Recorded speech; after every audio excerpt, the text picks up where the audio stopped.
I'm so glad to have you here. Well, I'm delighted to welcome you to this special occasion, the Robertson Lecture of the Robertson College. This lecture is an annual event that highlights topics in education and the liberal arts. And for those of you who don't know me, I'm Catherine Badgley. I've been a faculty member here in the residential college for more than 30 years, very proudly. I teach courses in the science program, and I'm director of the residential college now.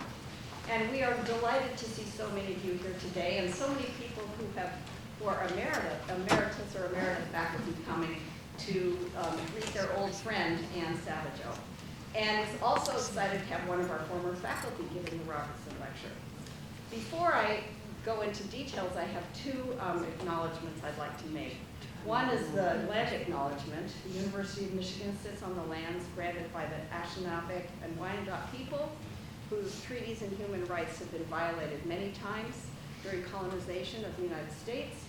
And this history is a reminder that we must include in our scholarly goals the understanding of the past and its legacies in the present, and work to create a more just future. Second, I would like to acknowledge and thank Jack Moody for his technical assistance in making this event possible and for recording it. And Jack is the wizard, so to speak, metaphorically, behind the curtain, or actually up in the cage for this occasion. So thank you, Jack. Well, the annual Robertson Lecture is named in honor of James Robertson, the first director of the residential college.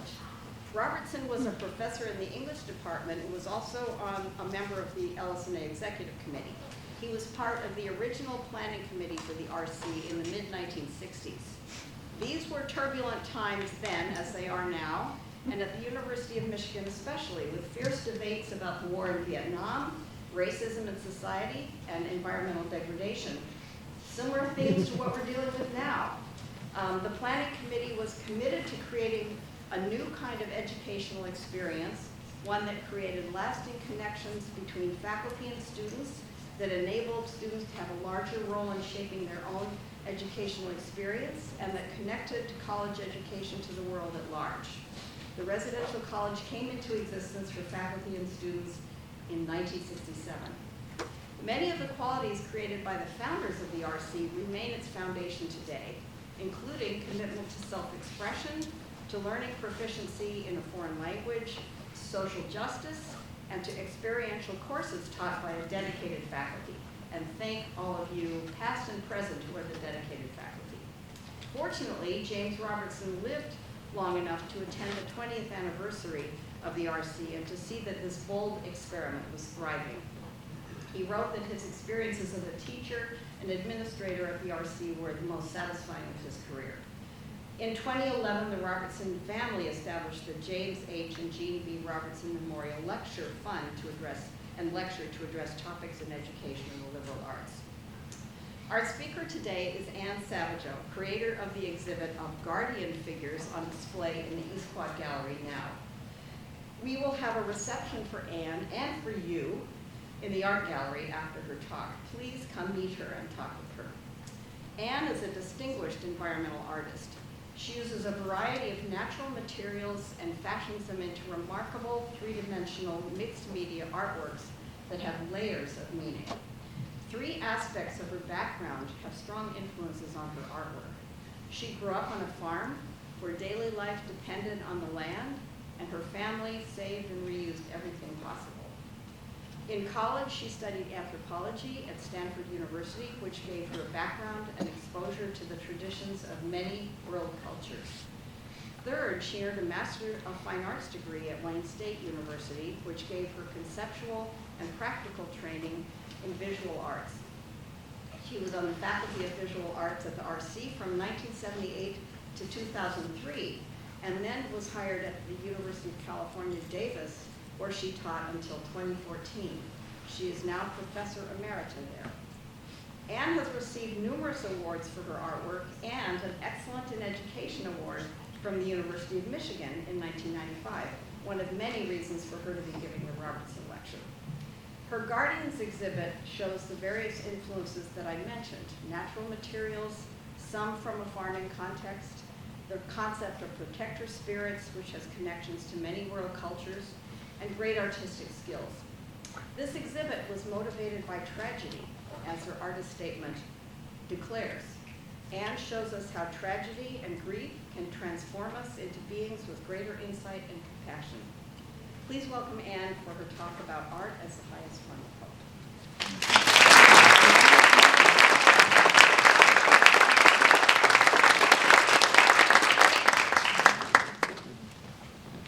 Thank you so much, Catherine, for that lovely introduction. I'm so honored to be here to give the James Robertson lecture. It has deep meaning for me because, as Catherine said, Jim was the one who hired me when I first came. And about 12 years later, my husband Mike and I purchased a home that was just across the alley from Jim and Jean Robertson. They were always gracious friends and neighbors. And I'm indebted to Jim for a very special reason. He threw away about a dozen old wooden baseball bats that his children had used.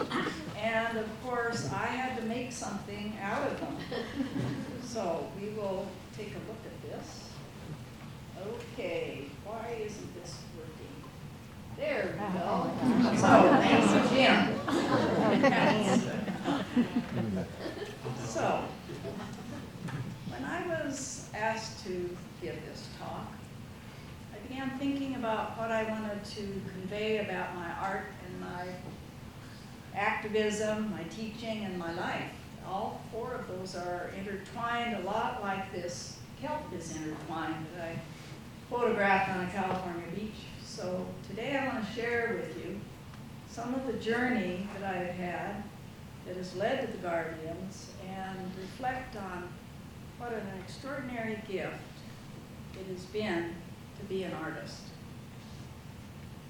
So these are the four strands that I selected out of many that I wanted to share with you today, as being the part of the larger context of art as the highest form of hope. That quotation is from the German artist Gerhard Richter, and it has struck a chord with many artists across the world, including myself. And you may ask, well, what does art have to do with hope? Well, I would answer that the creation and dissemination of the arts, whether it's visual, performing, or written, have always been a means of consoling grieving individuals after a tragic loss, as well as even uplifting entire populations during times of repression and persecution. So I want to look at just a few examples of art in the time of dictatorship.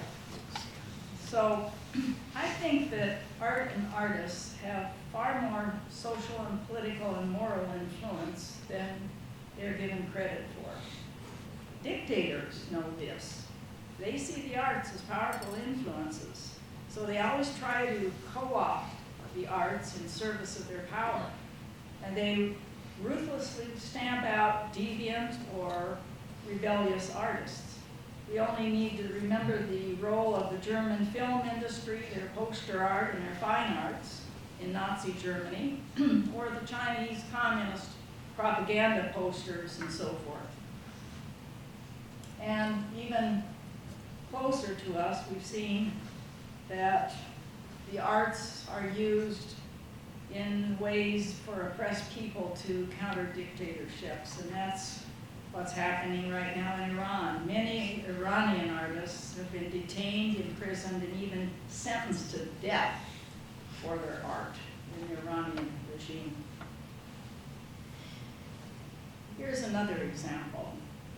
The arts have been saving force for, as I said, those of us who have suffered tragic losses. If you think of the magnificent works of arts in response to tragedy, Picasso's Guernica, The Diary of Anne Frank, Death in the Sick Room by Edvard Munch. And these two works here, the left one is Henry Ford Hospital, done by Frida Kahlo after she suffered a terrible miscarriage. And on the right is a collaborative piece that went around the world by Candy Chang. It was created as a communal work after she experienced loss. Now we have an earliest beginnings here. I just put this in because that is a very young me there with my little pigtails. The found work miniatures I did when I was in college and had a summer vacation in the Rocky Mountains with my parents. And the one on the right was after I moved to Ann Arbor. I just couldn't stand to see how much was thrown away in the trash because I came from this Depression era family and we didn't throw things away. So I began doing things with cardboard and styrofoam and all kinds of things. So I went to graduate school at Wayne State, and my major professor is here in the audience, Urban Japina, right back there. And I did dyed and painted felt, I did dyed and painted webbing. These are some of the first pieces I made. And I did a lot of these abstract works that had color and pattern and shape in them for quite some time. And then in 1983 to 84, Mike and I had a year-long sabbatical in Australia. And I didn't have any access to dye facilities. So I started collecting all the colorful soils that they have in Australia. And I applied them to canvas using glue and created a whole new palette of earth colors. So these are some of the pieces. And of course, earth colors do not fade. So those will be here probably longer than I'm around. And also in the 1990s, I continued to use the colored soils to explore the memories that I had when I lived in Tehran, Iran for two years as a child with my family. That experience in Iran was very important to my development and my worldview. I fell in love with the Persian architecture, Islamic calligraphy, and I wanted to celebrate it, and those are two of the pieces I did in that series. Now the residential college. There I am, reclining on the laps of my poor students. Well, so much of what I have pursued springs from those 24 years of teaching and creating in the studio arts program here. The RC allowed me to explore and grow as a teacher while affording me time to work in my studio at a point when my art career was taking off. And it was here in the 1980s and 90s that I began exploring environmental themes and projects with my students in a course that I created called Visual Thinking and Creativity. Now for the project above, the students had to collect all the pieces of paper that they normally would have thrown away during 1 week. And we found a wall space in a prominent East Quad corridor, and we hung all those hundreds of pieces of paper there that they had saved from the landfill. And the project had the title, Every Day I Use Too Much Paper, which we still do. And you can see it's a little dated, right? In terms of our hairdos and the clothing. So, in 1998, a university invited installation artist Patrick Doherty to create one of his willow structures on the lawn near the Museum of Art. Some of you may remember it was called Bottleneck. And he put out a call for faculty and students to help him gather and build the structures. Well, no art faculty or students responded, but of course I love to leap in, so of course I leaped in and my students had to help him too. And our first job was to collect all the willow branches. That was a lot of willow branches. That required that I drive around the countryside and find the wetlands where the willows grew. Then, with our work gloves and our clippers, our trimmers, my students and I accompanied Patrick to a site, and we began gathering the willows and transporting them back to the site in our cars. And we helped him in shifts. There were also townspeople who volunteered. And we helped him until the work was completed. And we were inspired, so the students built their own willow structure that is up there on the top right, and that was standing in the RC courtyard for many months. And at some point, we created and displayed the cigarette butt man there. And we did that as a complaint about all the students who smoked in the courtyard and then they tossed their cigarette butts on the ground. I'm glad to see that I don't find any cigarette butts out there anymore, so I guess it worked. So, I was happily involved in my teaching and my studio practice and my home life. And tragedy struck on September 4th, 2000. Our son Patrick, who was an accomplished technical rock climber, was on his last climb before starting his junior year at UC Santa Cruz. And he fell to his death at the Needles in California. In my grief, I felt like I had been tossed up on a foreign shell. Everything familiar was gone. Nothing seemed recognizable. So I took a leave of absence for a semester, and I began to create a memorial installation in his memory and honor. And I worked continuously on that for 8 months. And creating those elements of the installation really helped me deal with my grief. I felt like I could relive parts of Patrick's life in the work that I created for him. And the first things I started to create were shadow boxes, one for each year of his life. The boxes were called Lifeline. And later, they were arranged in a horizontal row in the RC Art Gallery. Now, I created other elements too, 5 other elements, and I'm going to show you some of those today, but not all of them. This one was called Climbing Wall Memories, because the climbing gyms that Patrick used in both Santa Cruz and Ann Arbor for Patrick practices climbing donated used climbing holds for this part of the installation. And on the pieces of colored tape that you see there, they usually have climbing prompts and climbing information. Instead, I wrote tributes and memories of Patrick that were written by his friends.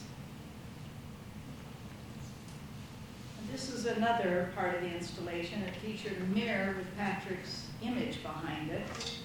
And when you looked into the mirror, because part of the reflective paint was scratched out, you saw your image juxtaposed with his image, so you sort of blended with him. And then at the bottom of the mirror were his bronzed climbing shoes and his ropes and gear under the mirror.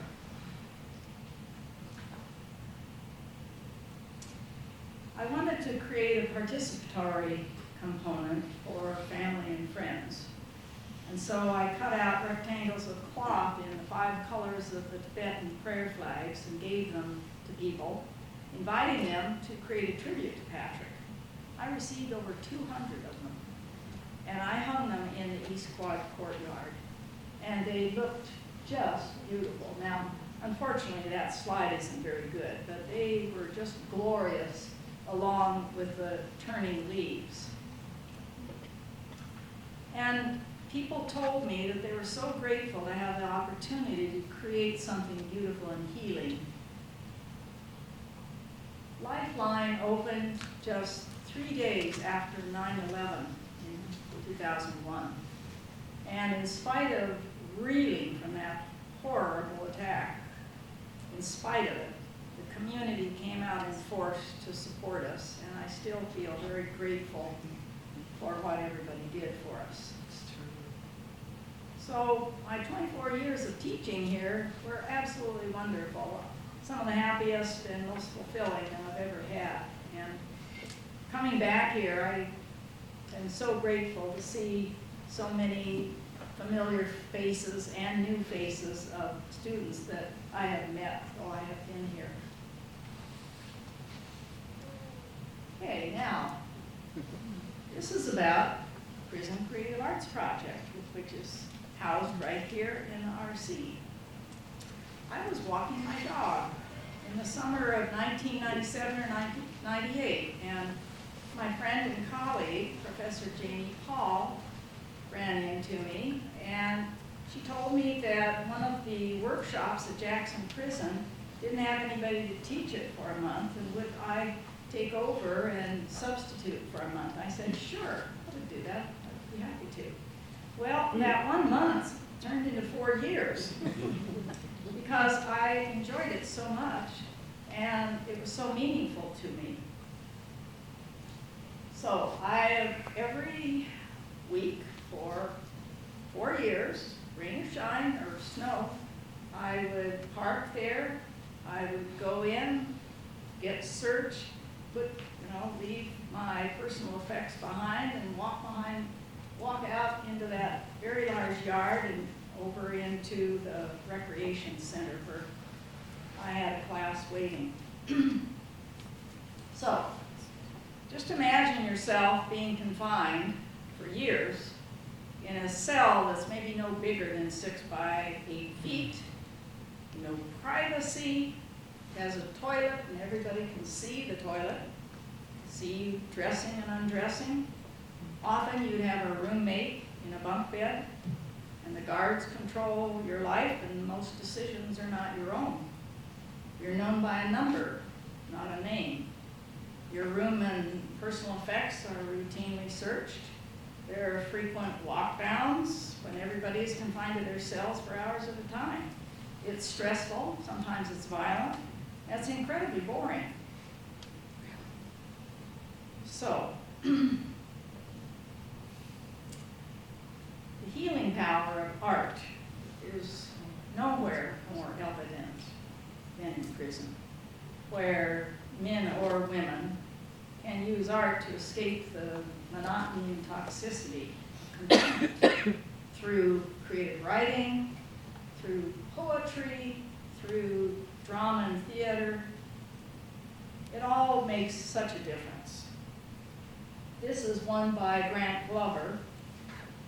He created this imaginary underwater scene of magnificent buildings with exotic fish swimming among them with an ordinary ballpoint pen.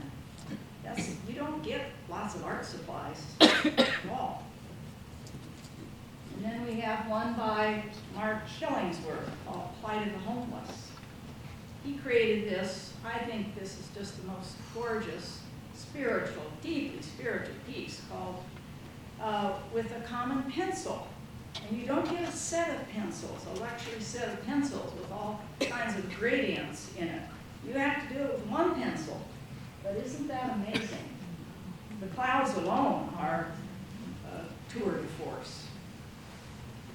So during my teaching here, I had two very different groups. I had the students of the residential college, top scholars from around the globe. And then I had men ages maybe 19 to 60 or older at Jackson Prison. And during that time that I was at Jackson, I heard dozens of stories of childhood deprivation and trauma, mental illness, physical illness, loneliness, and regret. And in both groups, there were always some who found that art was a powerful healing tool for them. And I'm going to tell you a short story about a very special student I had. In one of my RC classes, it's a blurry because I didn't have a good photo, but in one of them,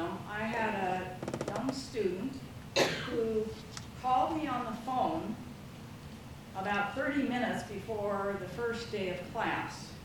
And he said to me, "I have AIDS. Would you allow me to be in your class?" And I said, "Of course."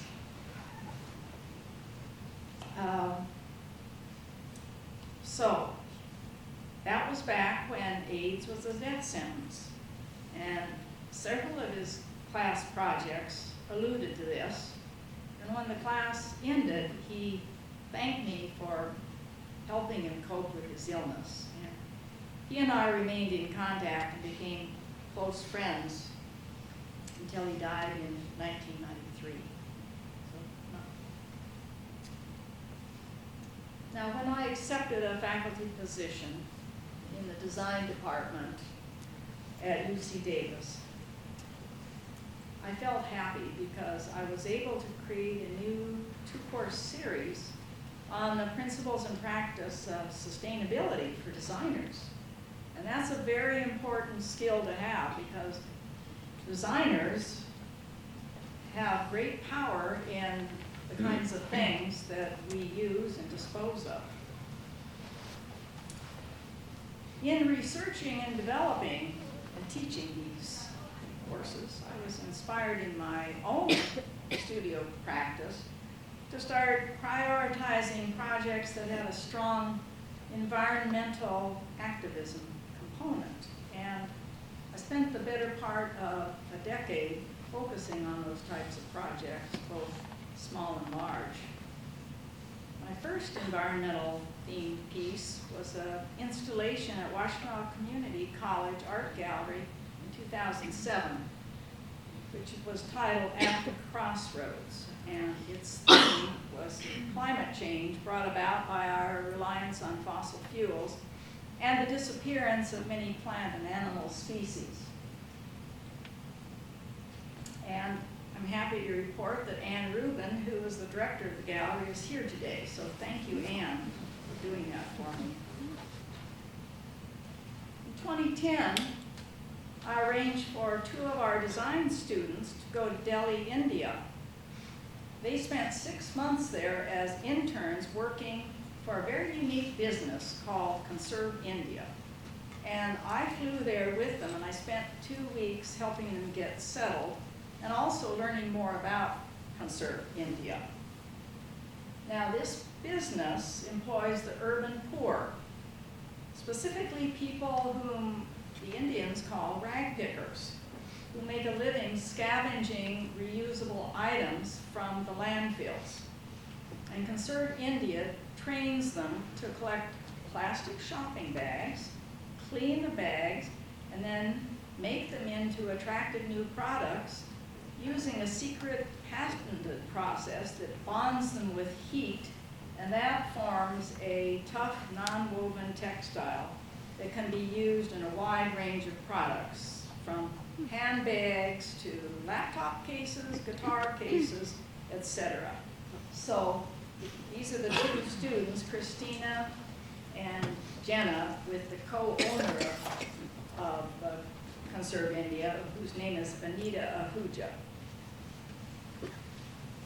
They also use other waste materials such as inner tubes from trucks, industrial webbing, the kind that you see on your seat belts, and old silk saris, and they're also turned into beautiful products. And Anita and her husband fund a school for the employees' children, which is quite radical there in India, for those children to have an education. So the experience I had visiting Conserve India and seeing firsthand the pollution caused by plastic bags led me to create a multi-year global collaborative project that lasted from 2010 to 2013, which I call Bags Across the Globe, or the acronym BAG. And my goal was to raise awareness about the environmental damage caused by plastic bags. So, I contacted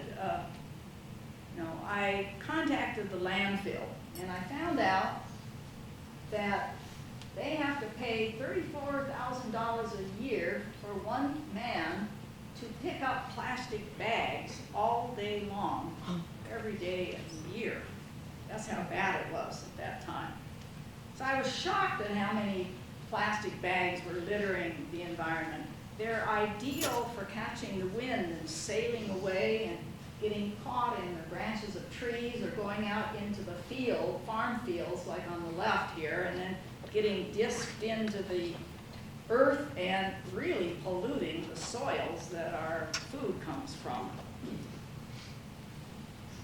Then I found out that plastic bag pollution is even worse in many other countries, such as in Dubai that you see here. The animals, including cows, sheep, goats, wild animals like ibex, they eat the plastic bags because they smell the food that used to be in there and they just eat it. And the plastic bags form hard masses, rock hard masses called polybezoars in the animal's stomach. And they starve to death because no food can get around the masses. So I contacted Dr. Ulrich Werneri in Dubai. He has done extensive research on this problem, and he agreed to ship a camel polybezoar to me to use in my installation. I paid $200, and I'm very glad I did because I was the only person in the entire United States who owned a polybezoar.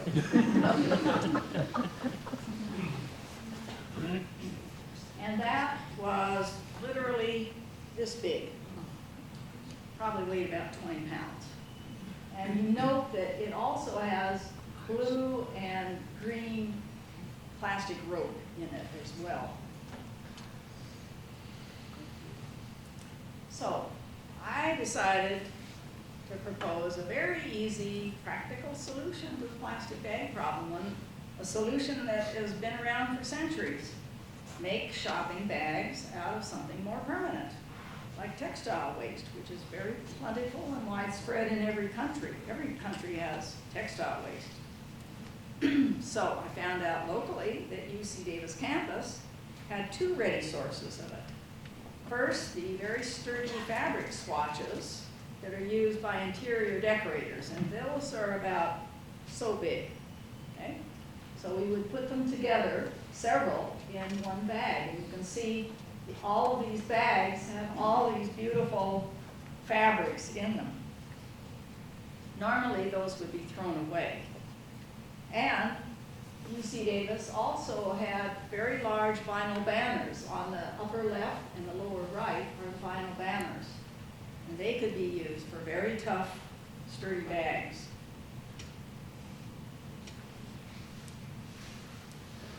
So, the bag project was now turning into a collective effort right there in Davis because I was able to give academic credit to undergraduates from the design department to help me sew hundreds of bags. And a colleague of mine designed that very interesting logo and postcard that I sent to all participants. I used social networking to contact people in 64 different countries. My husband, being a scientist, knows a lot of people around the world, and I knew people, and people who knew people, so it snowballed. And over 200 people in 64 countries participated. And what I would do is send 2 bags and 2 postcards to participants and asking each one of them to keep a bag and postcard and give the second bag and postcard to somebody else. And then, in return, I asked if they would send me the postcard and a photo of them posing with their bag. And I got a beautiful response. So many people from around the world. Those are just a few examples of people who sent me the photos. And this is one of my favorites, these cute little schoolgirls in Iran who made their own bags. They sewed their own bags out of local waste material. So at the end of the project in 2011, I designed an installation that debuted in the UC Davis Design Museum, and then it traveled to several other venues. And in Davis, we were able to create this giant tornado of 1,000 plastic bags, which at the time was the average number of plastic bags used by a couple in California for, in a year. 500 over 365 days per person.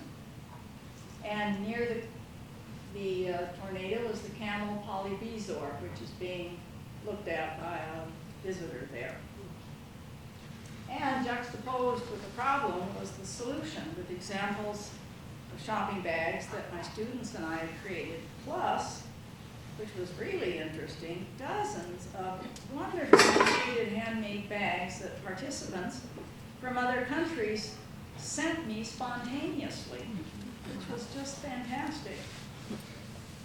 So the bag project was invited to be installed at SOFA Chicago in 2012. SOFA is also, it's an acronym for Sculptural Objects and Functional Art and Design. It's a big fair, huge international art fair and design fair. And I couldn't recreate the tornado in the space that I had there, so I decided to create a giant shopping bag with the exact proportions of a regular bag, made from 100 plastic bags, and it was 10 feet tall and it hung upside down from the ceiling. So after about 15 hours of installation work on site, the giant bag was suspended 25 feet in the air, and it had dozens of our handmade bags spilling out of it as if the plastic bag was giving birth. It was also invited to be shown at some other venues, one in San Francisco, and also at the Smithsonian Folklife Festival in Washington, D.C. in the summer of 2012. And then afterward, I donated the camel bizor to my friend Marcus Erickson. He is co-founder of 5 Gyres, which is a nonprofit working to combat plastic pollutions in the sea. I also helped convince our city council to start banning or charging for plastic shopping bags. And that ban or charge is still in effect in Davis. I'm sure it probably is here in Ann Arbor. And as a result, I see far fewer plastic bags in the environment today than when I started the project, which is very gratifying.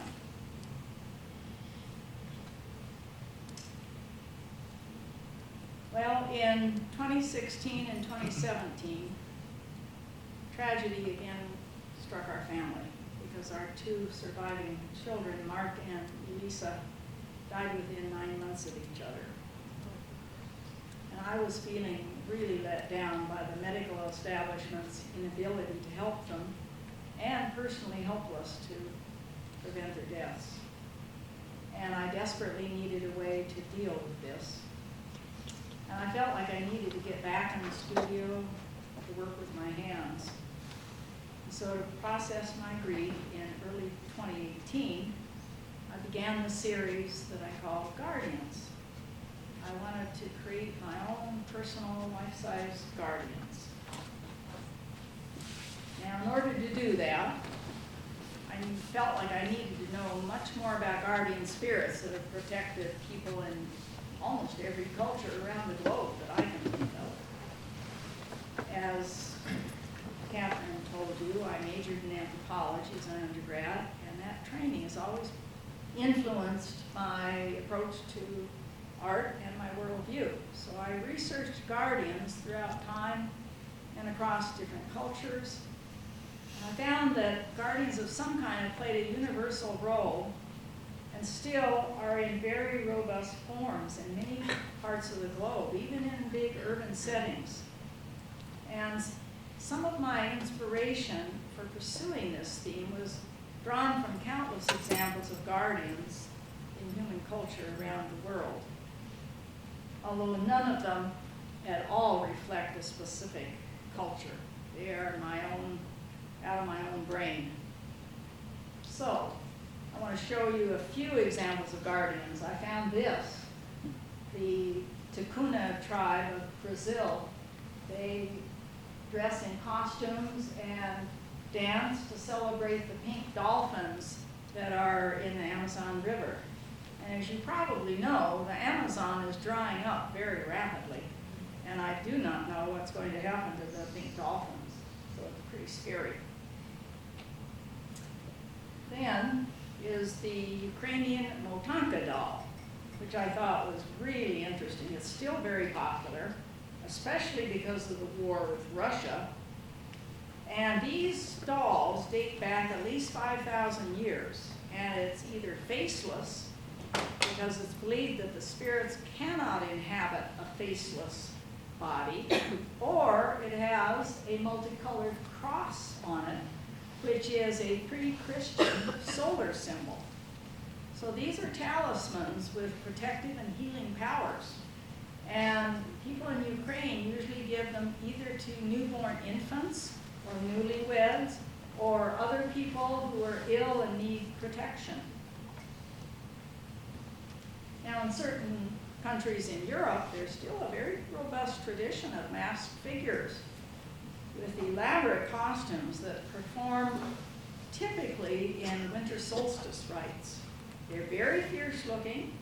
They're adorned with sparkly ornaments and bells and other noisemakers that help to scare away the evil spirits and ensure the arrival of spring after winter. And they are also used as a control device, social control device, to terrify little children into being good. So they're often found in Romania and Bulgaria, but I also found there's a very robust tradition in the country of my father's origin in Switzerland. They're called Chakata. They're up there on the left-hand side. So out of this came the guardians. And I want to tell you a little bit about my thinking now with the guardians. Because I deliberately chose to make figures that are unlike anything I'd ever created before. Nothing has ever looked like this in my work.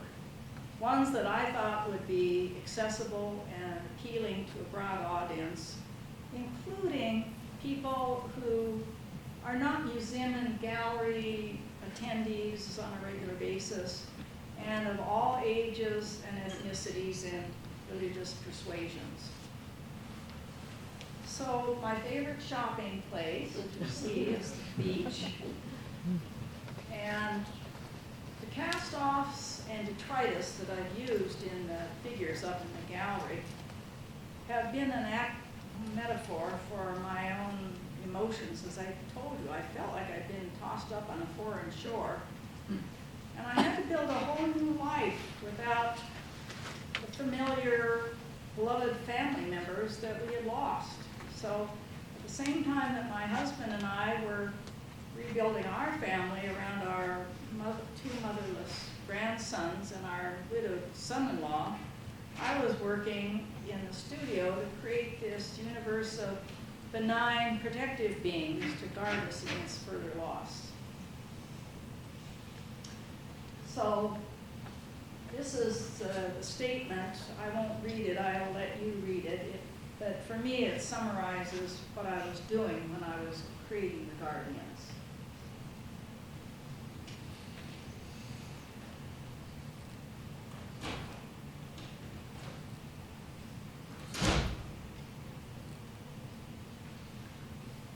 That will be up in the gallery as well if you can't read the whole thing.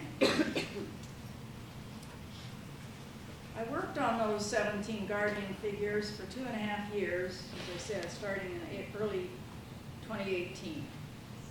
And especially during the pandemic, it was just a lifeline for me. In many ways, the COVID shutdown was a blessing for me because I had more free time than I had ever had in my life during that time. And when COVID I realized that the guardians had far wider relevance than just my own personal reprieve.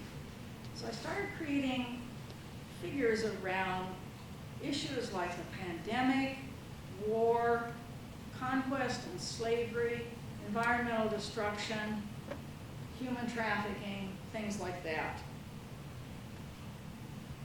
And this is just a pastiche of many images showing my creative process, where I would lay elements down on the ground and look at them and move them around till I found something that made sense to me. And a few of the sketches I did too.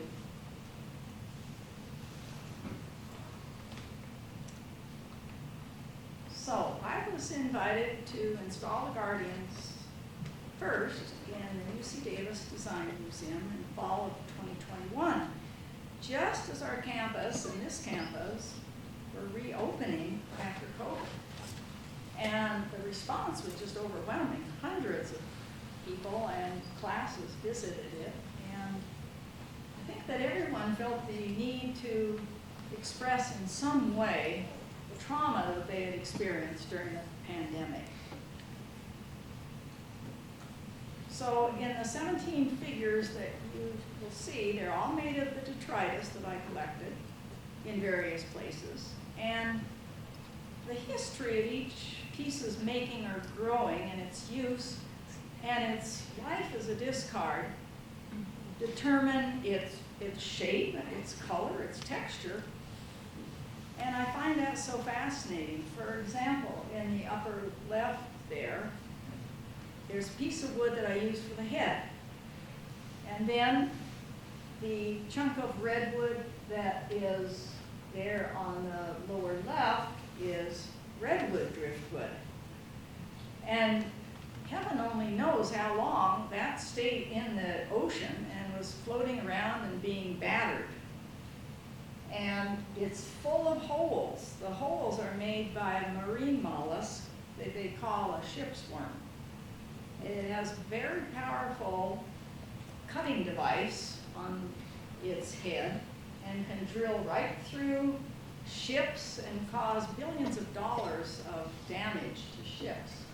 So I took advantage of those holes and used them and left them there. Now, all of the objects are very carefully engineered. They have hidden glue, hidden long wood screws, and even steel, steel rods in them. This is an interesting story. When you use found objects like I do, you become very adept at seeing multiple possibilities in things.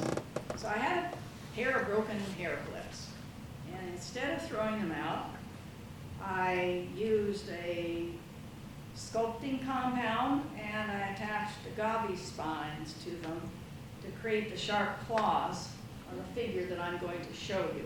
So, broken hair clips plus agave spines equals.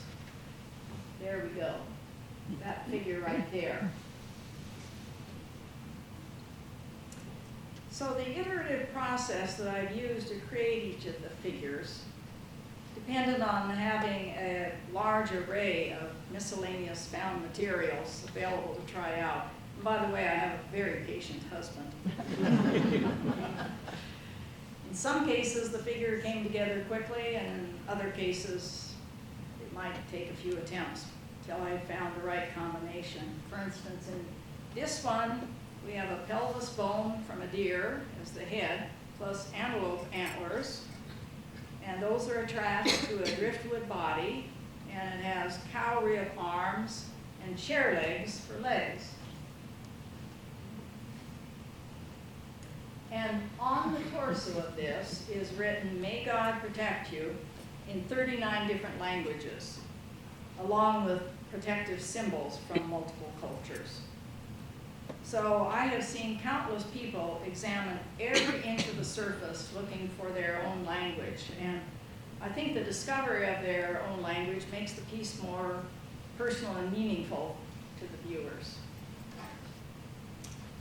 And some pieces have hidden elements in the back, like this one that has endangered animals in it. And this one is the Janus head, Janus being the god of beginnings, endings, departures, and arrivals, life to death, future to past, chaos to order.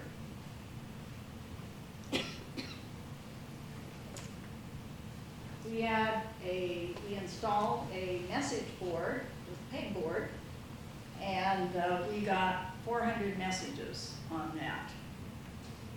I think that people really enjoyed expressing their emotions by writing this. And there's one of our younger visitors having a conversation with the pieces. Another important component of the installation, which you have probably seen, is a series of panels with quotations that I felt were meaningful to the Guardians and my own prose and poetry. Now, I've never before created an exhibition or installation in which writing was a prominent component, so this was a new experience for me, and I enjoyed very much doing that. And then I was very lucky to have the help of two of our graduate students in the design department, creating additional participatory installations in the UC Davis Arboretum. And one of them created an installation of poetry stones. They're slate tiles that were engraved with the poems of campus community members who submitted poems. We ended up with almost 60 slates in several different languages, and we changed their configuration every couple of weeks. We also did a reflection bridge in which people could write on the yellow squares of cloth that were attached to the rails of the bridge.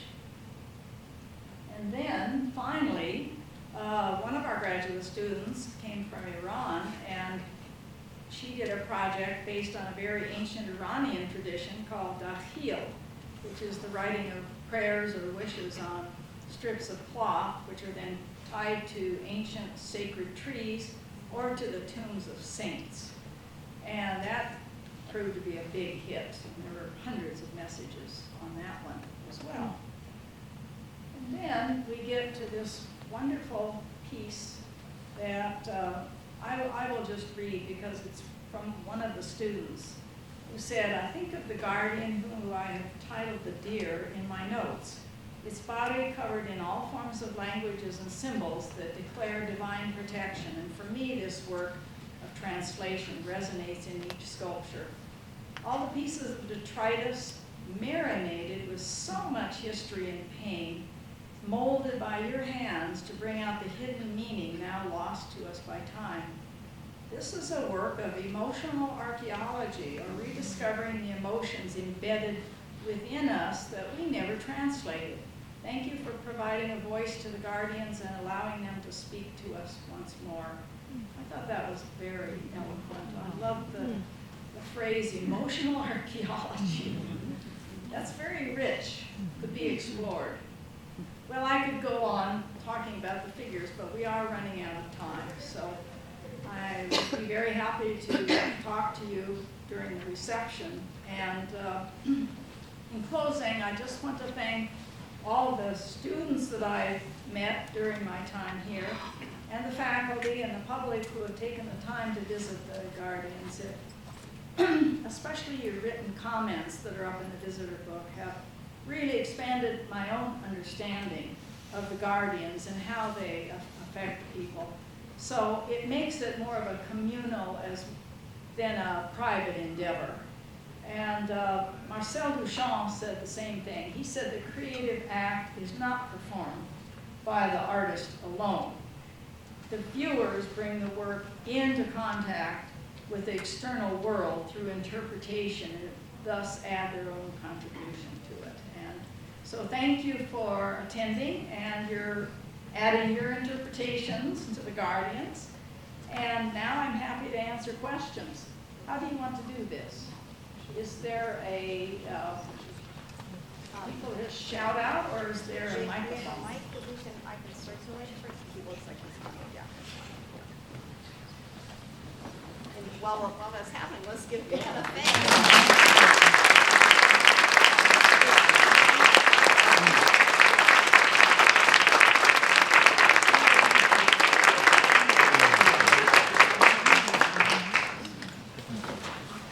Somebody like to shout out something? Maybe while we're waiting for it. And let me remind you, once the Q&A is over, we will be having a reception in the gallery. So if you've seen it already, come see it again and meet the artist. And if you haven't seen it, you're in for a treat.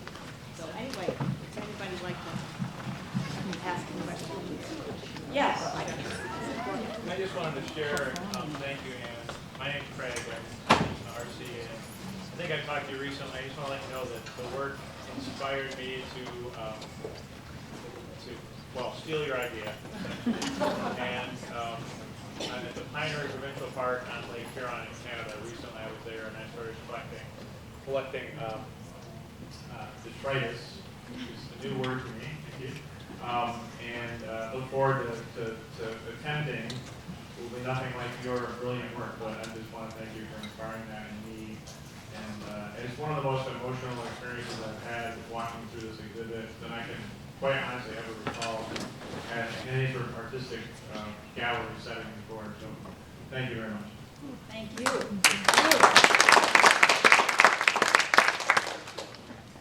Anybody else? Might have to raise a hand so I can see where to take it. I'm not sure I can run up with. Anyone else have something to add? Question, comment? Oh, there's one.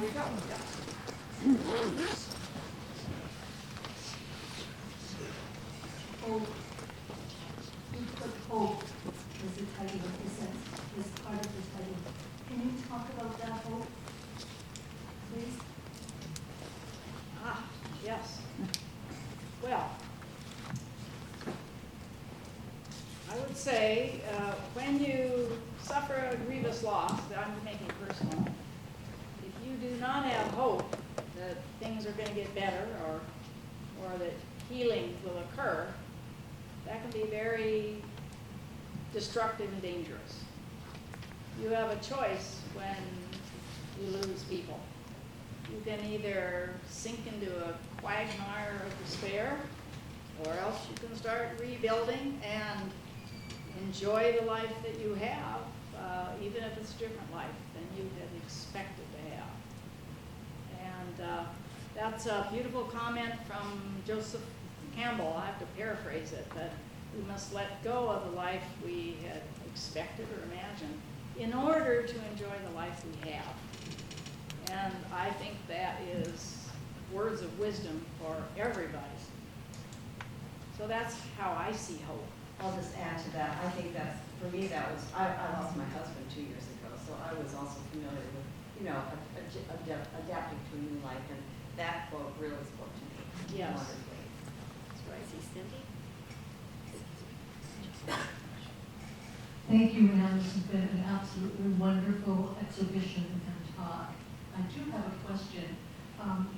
In the quotation you have on the screen, the speaker thanks you for providing a voice to the guardians and allowing them to speak. My question is, as you worked on your guardians, piecing them together, and as they achieved the form, did they start to speak to you? Yes. In their silent little way, they did. I don't necessarily know everything they signify, even though after I first made them. They tend to take a crude further meaning. Maybe I have somebody come through and say, oh, this one means such and such to me. I think, oh, that's true. I didn't see it. So yes, it is this process. And I never answers right at first, and probably none of us do, but they do. They act as catalysts for thought and reflection, revelation. Yeah, definitely. I want to acknowledge those of you up in the gallery. Does anybody have a question there? We don't have any. If you do have one, please raise your hand and let me call on you. And there was another. Yes, okay, right there. Hi, Ann. Hi. This is not, all of this is so profound that I can't really say anything in that regard. But I would like to say that Ann got me involved in the prisoner project a little bit. I mean, more as a donor than any kind of anything artistic. But Janie, Paul, and Buzz did just a fabulous job, and I just want to say that it has grown so incredibly large. The people are lined up down the way, and really, it's just such a wonderful thing because the prisoners are so talented, and it's mind-boggling. People don't realize, the talent that these people have, and the fact that they were given the chance to show that. And it's an inspiration every time I go, and I always manage, of course, to find something. And I have to say, this year there were 2 dogs. Our daughter and her significant other are big animal people, and there are these 2 dogs that are it's a watercolor, and they're dressed up to the nines, and I just love them, and they love them, and it was a great thing. So if you have an opportunity to go, it's in March, and they advertise it, and it's just a fabulous, fabulous opportunity to see how incredibly artistic and able these prisoners are. I would like my TCAP friends to all stand up. I'm going to give you a round of applause because it is a labor of love that is just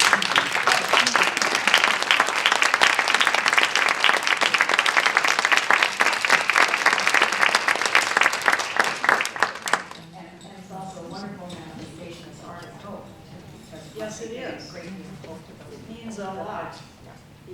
Do we have one more question or comment, and then maybe we should go to the reception, and then people can continue to talk to us. Yes, I'll be at the reception. Hi, Ann, that was beautiful. Thank you, Mary. And I love your exhibit. I've been several times, and it's fascinating. You can just stay in there for hours. So, my story is, I married Grant Glover when I was 17. I was a teenager, but Oh my God. and I was stunned to see that you put him up there. But he participated as an artist for years and years and years. He's very talented. He used to send me his work on cut up prison sheets. And they'd call me to the property and they'd say, Mary, you got this package from Jackson, and I don't know if I can give it to you or not, but it's a cut up sheet. And it's got your husband's art on it. And 9 times out of 10, they wouldn't give it to me.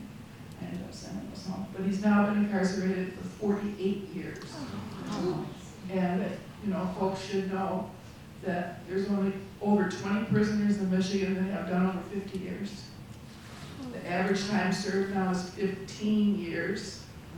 And 60% of the population has done over 10.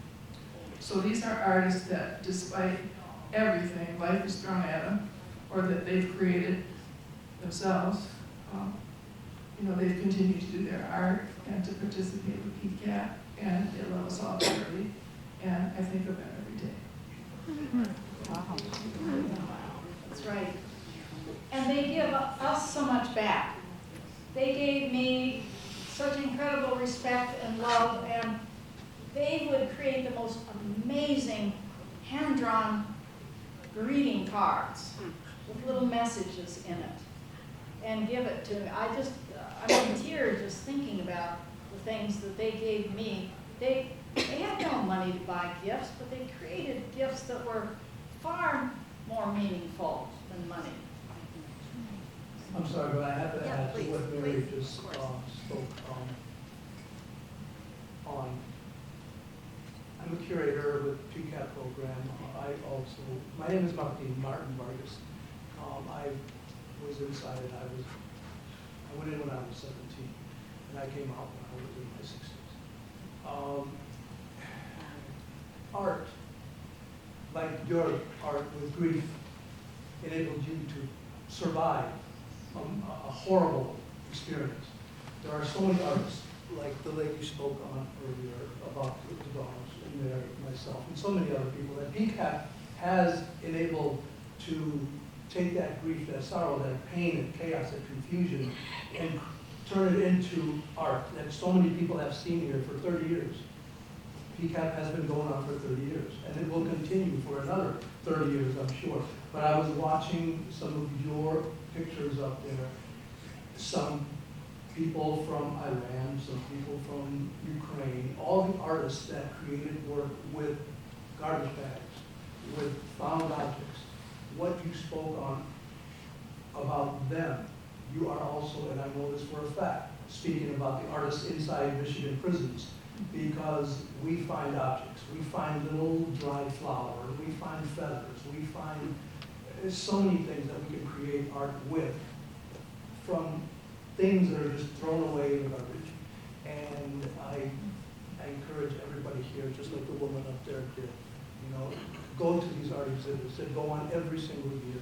Some people don't even know that it's been going on, and it's been going on for 30 years. And I encourage you, please, please, please go. Support the artists, support PCAP, support the arts, period. You know. Thank you for your exhibit. It's wonderful. You know I love it. I love you for the work that you're doing, for how you have helped us. Thank you so much.